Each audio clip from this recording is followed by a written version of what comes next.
النبي. لماذا علي بن أبي طالب أمير المؤمنين عكف على الإصلاح الداخلي؟ ما وسع. يوسع ماذا؟ يوسع خراب، جسم خراب خرب، سنن طمست للنبي صلى الله عليه وآله، نهج داعش وطالبان والقاعدة، هذه وسعة. ما الفائدة في توسعته؟ لازم يصلحها مرة أخرى إلى عهد النبي كي يتسع هو تلقائيا.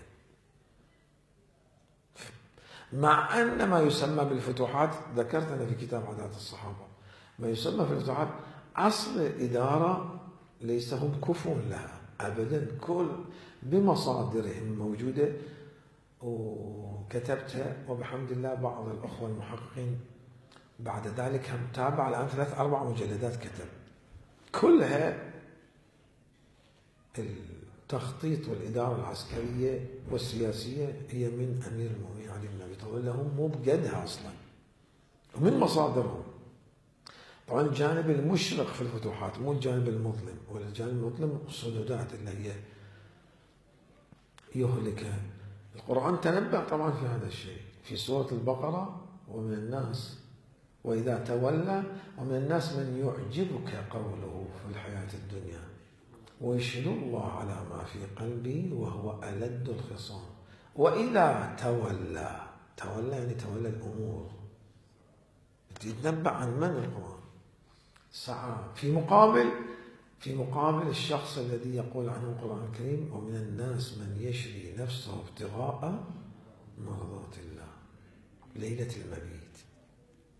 في قبال اكو شخصان، التفتوا، اكو جبهتين، في قبال دي جبهة أمير المؤمنين اكو جبهة أخرى.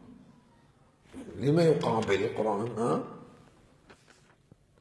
ليه ما يخلي لونين؟ الحر تكفيه الإشارة، الكناية أبلغ من التصريح.